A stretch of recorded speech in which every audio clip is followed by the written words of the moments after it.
So while we're on the topic of new Joy-Cons for the Nintendo Switch, if the Nintendo Switch Pro is real that is, I really hope that the Joy-Cons that they have in the Switch Pro have the Joy-Con drift fixed. Maybe these new patents are possibly for that.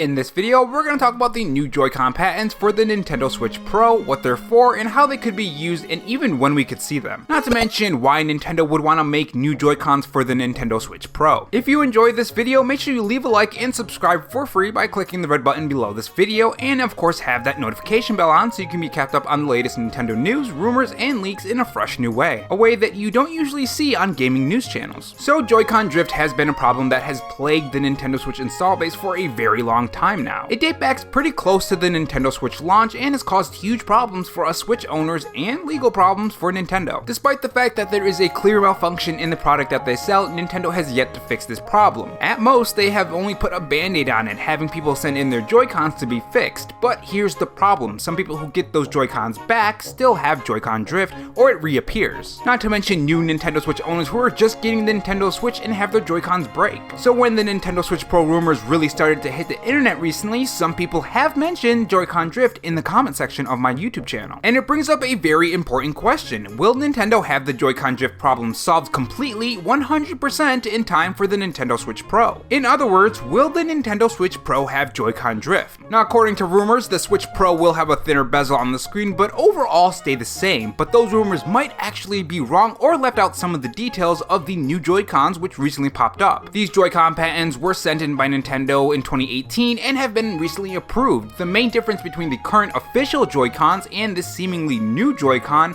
is the circle pad. This circle pad looks more close to the 3DS circle pad than the one we have now. If it wasn't for this, I would say the purpose of this is for the current Nintendo Switch models, but the fact that the Switch Pro is rumored for 2021 and E3 2021 is coming fairly soon, it could be for the Nintendo Switch Pro. Having a patent approved for the console near its reveal is something that we have seen in the past. If memory serves me correct, we did have patents for the Switch near its actual reveal as well. With that being said, the new patents for these new Joy-Cons with the new D-pad may be a fix for Joy-Con drift. If you're wondering why Nintendo would want to fix this problem before the Switch Pro hits the market, assuming this rumor is true of course, it's because it would be a colossal disaster for the Nintendo Switch Pro to have any defects. Especially if it's a defect that the current Nintendo Switch model has. The Nintendo Switch Pro is supposed to be a higher quality product, the product for those who want more bang for their buck. When buying a quality product that's supposed to be a great experience, that you're using a more powerful console / handheld hybrid, you don't want your customers to run into any problems, especially ones that affect gameplay, and it does affect gameplay. I mean, try building anything in Dragon Quest Builders 1 or 2 with Joy-Con drift. It is pretty difficult, not to mention platformers. With that being said, I wonder if this is going to work on the current Nintendo Switch model or not, because the photo, aside from the position of the D-pad and the circle pad, of course the circle pad being much different than the current one we have, is the same as the current model. And this begs the question, what about the people who bought defect Joy-Cons? Is Nintendo expecting you to buy new Joy-Cons or not? Can you trade in your current new ones with defects for the new ones? There's a lot of questions and very little answers right now, and we can only go on speculation and of course rumors and whatnot. Overall, it is a pretty cool find. Nintendo may be adding new Joy-Cons for the Nintendo Switch Pro, which will hopefully fix the Joy-Con drift. My question to the viewer, do you like the new circle pad, or is it too small? That's one of the things that I was kind of worried about when I saw the picture. It may be too small, but I'd have to try it out for myself. Tell me your thoughts in the comment section below, and if you enjoyed this video, subscribe to RoboRob Gaming for more gaming news. Thanks for watching, guys, and remember, stay safe, stay charged, and have a good one.